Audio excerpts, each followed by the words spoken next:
A new age fairy tale with street gangs, cops, orcs, and elves. It's a hardcore mix, but I loved the movie. Thank you, Netflix, for this great story.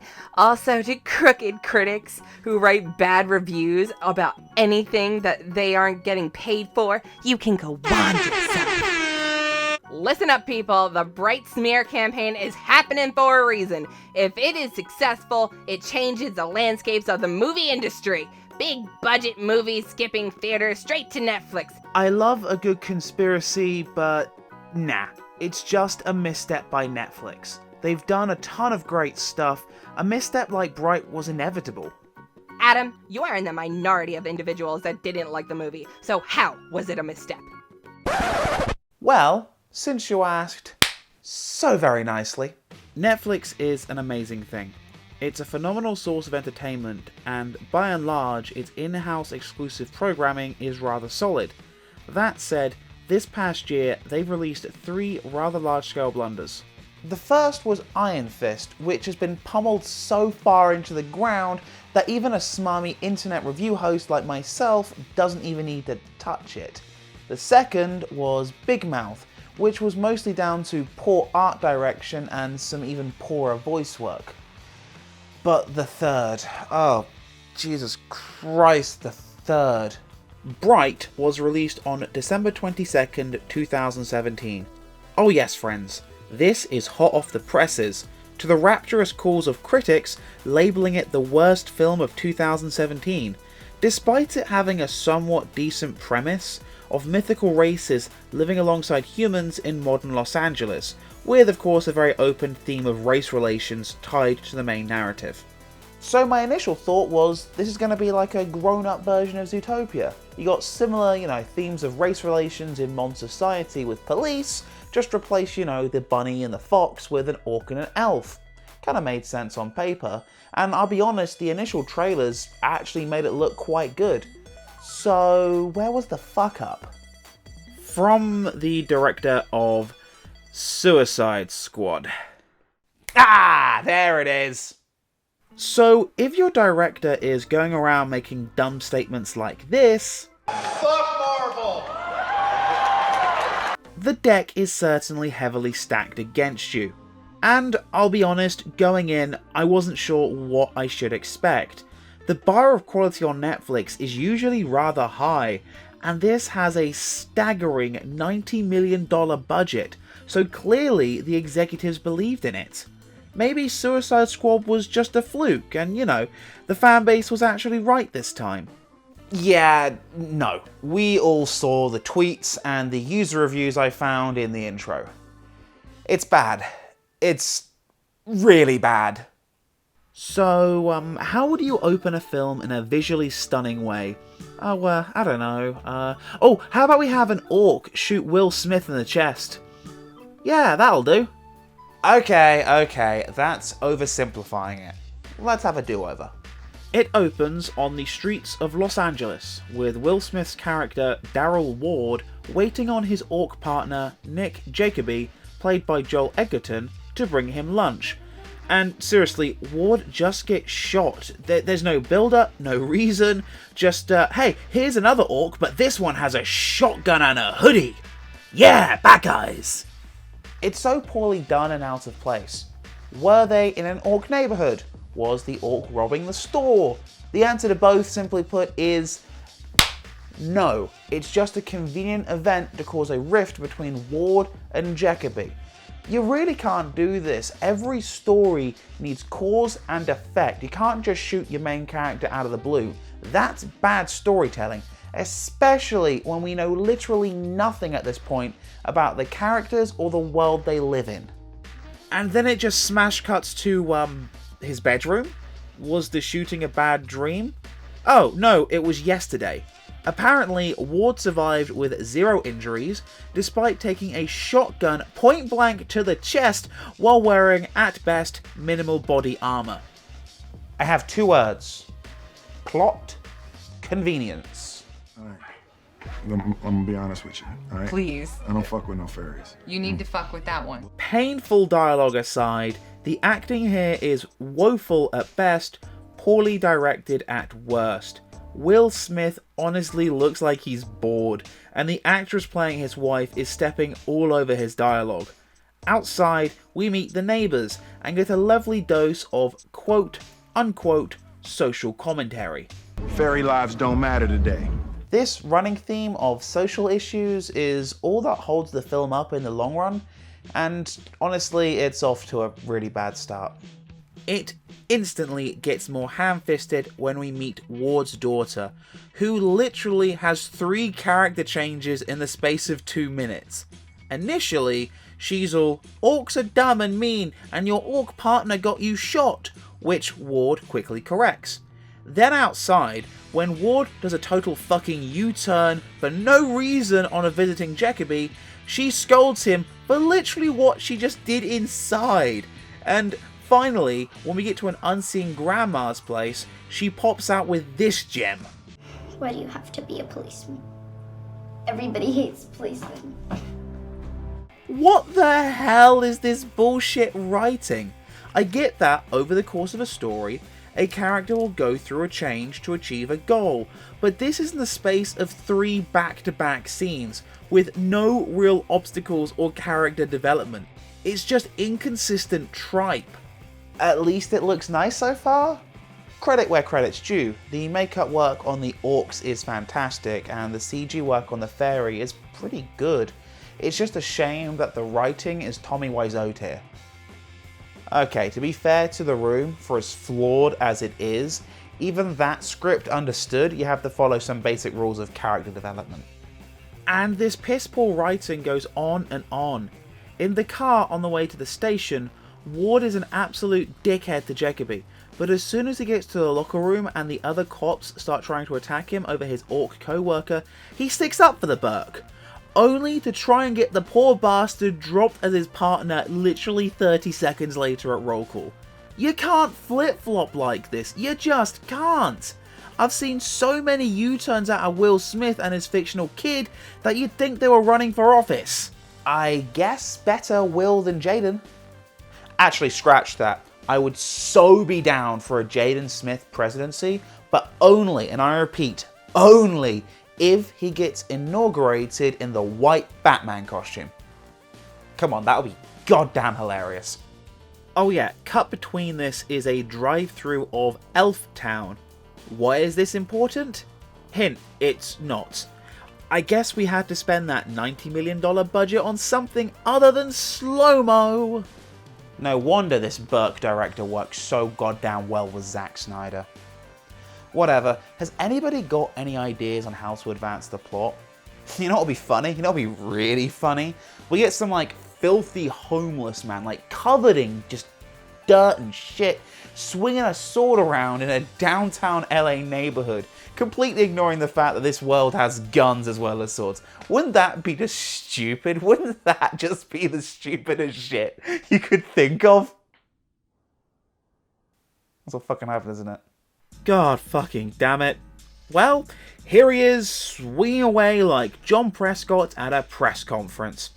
Oh, and yeah, just before this, we got a bit more biting social commentary, so if you didn't get it, orcs are black people, and elves are a super racist depiction of Jews, leaving this fucking weirdo as, fuck it, he's just a weirdo. Oh, and now there's a Hispanic cop here, because people are only racist to the orcs, and his race is only brought up arbitrarily for an offhand joke. Everywhere I go, live orcs always gotta be the bad guys. Hey, don't look at me, man. Mexicans still get shit for the fucking Alamo. Just to, kind of follow that thought up, the pecking order goes elves up top, humans in the middle, and then way down here, orcs. What's kind of bothersome is that the races that, these two are metaphors for in the universe exist in said universe, so it just kind of falls completely flat on its dumb fucking face. Our favourite inconsistencies arrest Muddyface McVomit, who now is... Wait, what the fuck is going on? Din Habemfa, buddy. Oh, now we're speaking Orcish out of the blue. What? Why? For what reason? A blatant tease? Yes, the main character is indeed the main character. And yeah, I'm criticizing the writing again, I know, but we're like, what, 20 minutes in, and already I feel the migraine starting. While Jacoby is off booking the guy, we meet feds, who have it out for Jacoby because the orc who shot Ward got away. They actually present a decent plot point, noting inconsistencies in Jacoby's story, but of course it's all outweighed by the needlessly overdone orc racism. Oh, and once again, Ward flips back to defending orcs. They want Ward to get a confession on tape that Jacoby let the shooter get away intentionally, going as far as to give him a wire. Meanwhile, the filthy man is being interviewed by, You might want to look at this. Magic Task Force. Right. The magic feds. Yeah, so it's a pointless scene that does nothing but explain that in this universe, we have magic wands that are basically MacGuffins on crack. A wand can only be wielded by a bright, which are nearly always elves. Human brights are 1 in a million. Oh, and one of those special magical agents here is an elf. That's quite literally all this scene is good for. Why not condense all this information into the scene with the hobo riding in the back of the car? Why do we need another throwaway character? Better question, why did Netflix greenlight this script? Of course, before Ward can properly confront Jacoby, while being, guess what, a racist asshole towards his partner, moments after defending him yet again, they get a call and have to run off to a crime scene. Because this motion picture doesn't believe in setup, the pair are immediately shot at, and in the worst film shootout ever, they take down the baddie.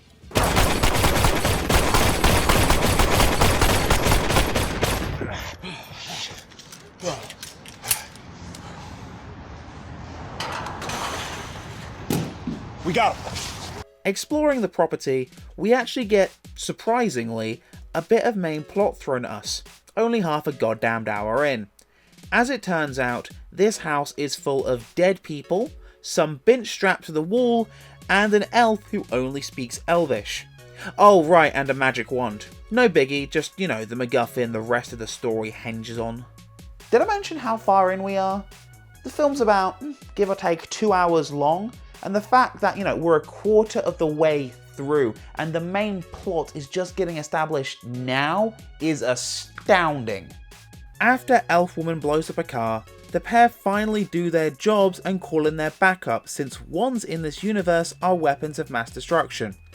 Only the backup they call in happen to be hella racist. They want to steal the wand for themselves, and to cover it up, they want Ward to kill Jacoby to make it look like he went rogue. Ah boy, you know what this means. It's time for Ward to flip back to defending his orc buddy before going outside and verbally assaulting him. Who saw that coming? Jesus fucking Christ, kill me! Ugh. This whole exchange has been more painful to watch than that Death Note remake. That's right, Netflix. I'm keeping score. Inside, the corrupt cops decide that it's going to murder them both, so, what the fuck was the point of that scene with Ward? Especially if he's going to flip-flop and, oh yeah, he's wearing a wire that he never brought up at any point in the conversation to get them to drop it.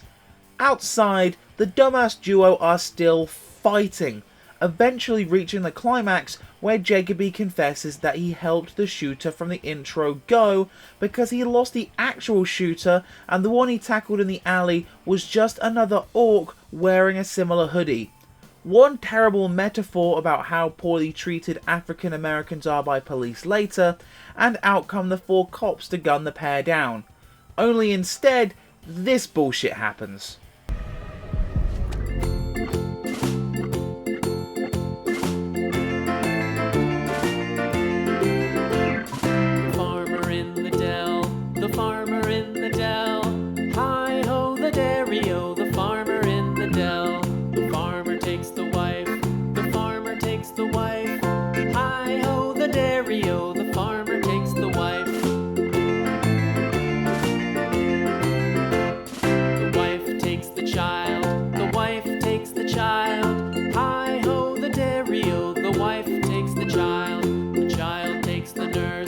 the child takes the nurse. So apparently, Ward is so good he can take out 4 heavily trained cops with the same exact training as him because of our good friend plot convenience.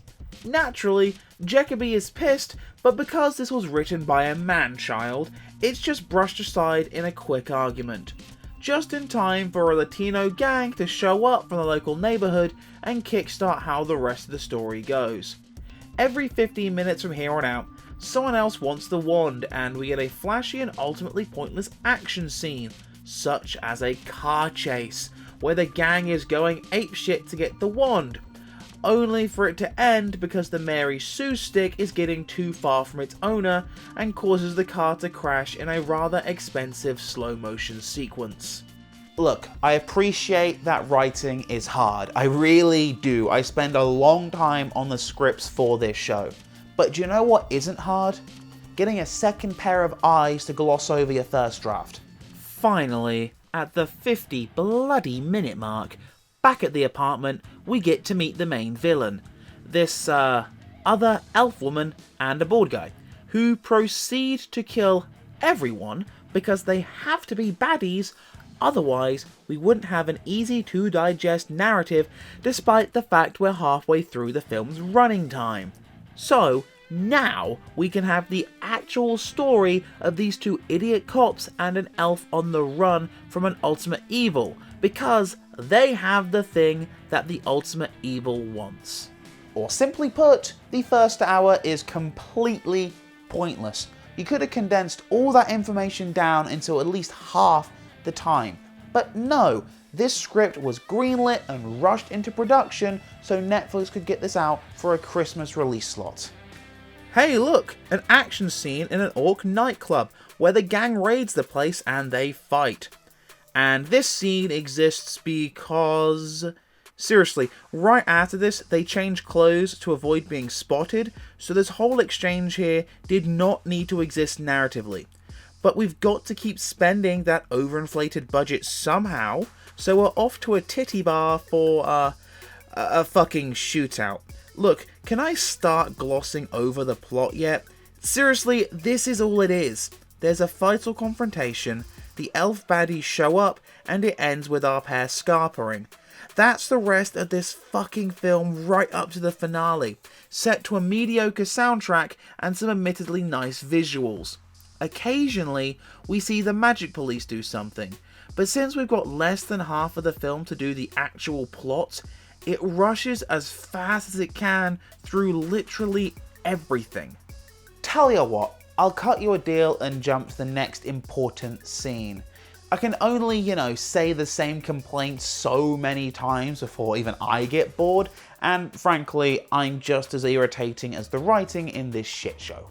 Okay, gonna fast forward and, okay, this looks important. It's the Hispanic cop from earlier who gets the pair in touch with the magic feds. Turns out that the baddie elves want the wand because they want to use it to resurrect, and I quote, the Dark Lord. I make fun of the writing in Sonic games a lot, but even they know better than to call their bad guys basic shit like the Dark Lord. Mephiles, Solaris, Lyric. Compared to these 2 chuckle fucks, they are the apex of villains. I should probably mention that the bad guy's name is Lila, and it turns out that the girl with Ward and Jacoby is her sister Tika. Not that it matters. This little exchange ends with the power being cut by Lila and her slaphead sidekick before yet another action scene. Yep, I'm just gonna fast forward this one too, because this is more pointless nonsense that's wasting the last hour to fill up as much screen time with money as possible, and okay, this looks like it matters. The trio are accosted by orcs after running away from yet another fucking explosion, and Ward, yet again, says some dumb racist shit. So I need you to take your fat, Shrek-looking ass back to your vehicle and drive the fuck home to Fiona, alright? Do you want to go to jail? Tell these dickheads in Orcish to get the fuck back in their vehicles and drive home, or they're all going to jail. But they speak English. But you understand, right? Speak English? Of course.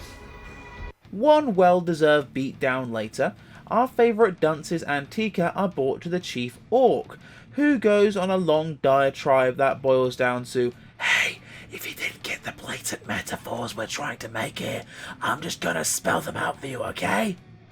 He goes to kill the pair since they won't give up the wand that Tika is now apparently hiding, but instead lets his son do it. Whoa! It turns out that this is the kid that Jacoby let go free earlier and he can't do it. Surely this life debt will get the two out, right? A tale of honour and... Oh, no, Big Daddy Orc just shoots Jacoby. Whoops. Oh, and now the elf girl is going to use the wand to bring him back to life. At this point, folks, I'm running on empty. I'm trying to dig in deep here.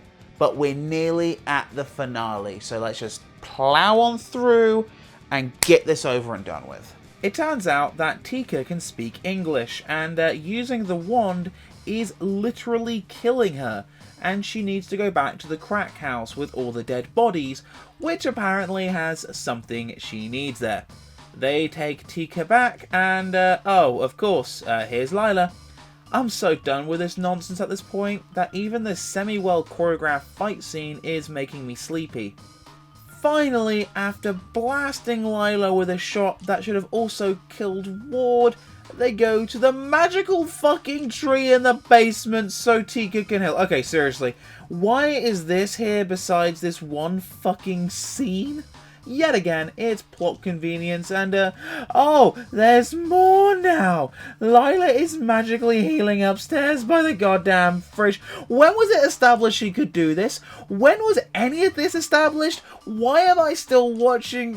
Well, god damn it, now she's got these hapless idiots where she wants them, and proceeds to fuck up both Ward and Jacoby, before having a quote-unquote emotional climax with Tika, who, again, BT dubs, it's her sister in case you missed that earlier.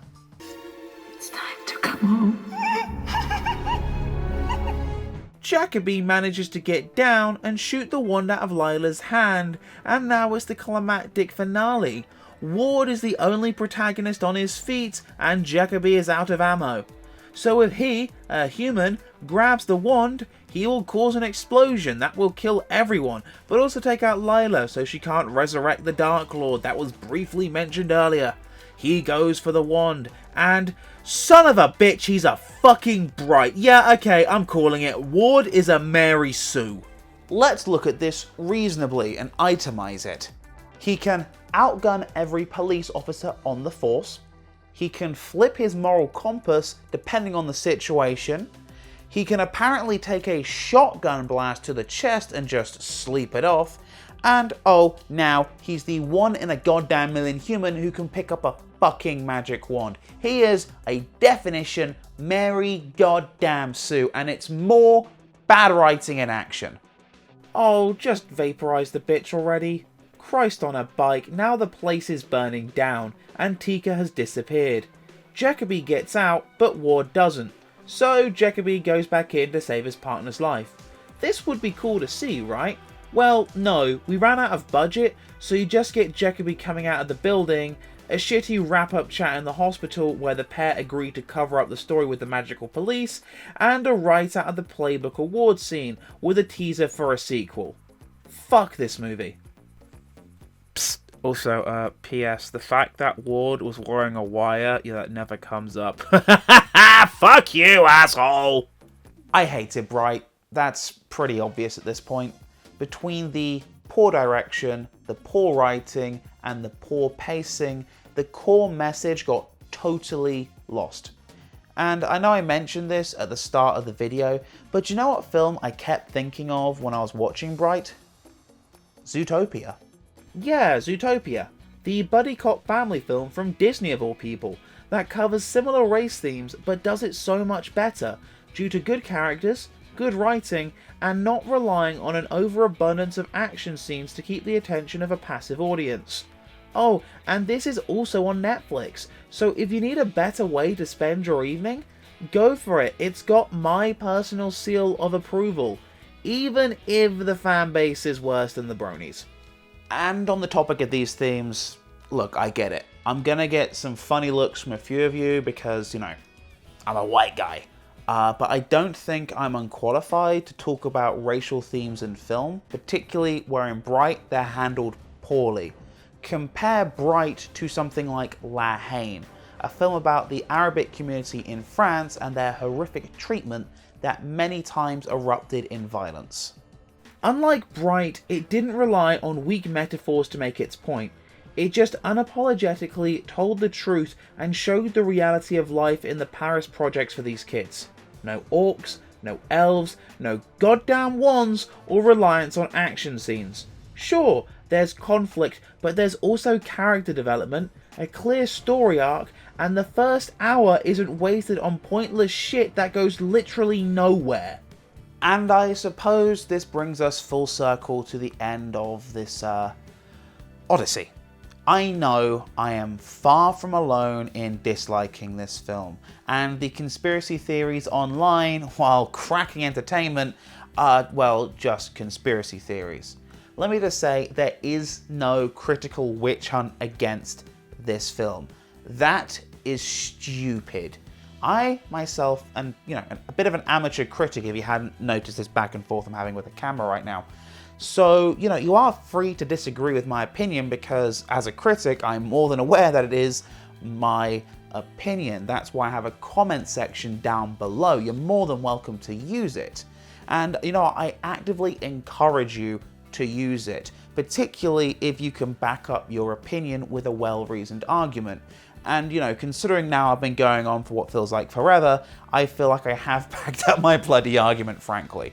But to state that, you know, this is the big box office trying to nudge out Netflix because they're worried they're going to lose business because Bright went straight to Netflix, that's more delusional than a tweet from Donald Trump. I'm sorry, that's just stupid. And to our director, David Ayer, or is it David Ayer, who has been on a Twitter crusade against critics, get the hell over yourself. You made a couple of stinkers. Deal with it. You don't get to make something great off the bat. Everyone has a long history of crap before they strike gold. Hell, I ought to know. Look at my videos, or even some of my old student films.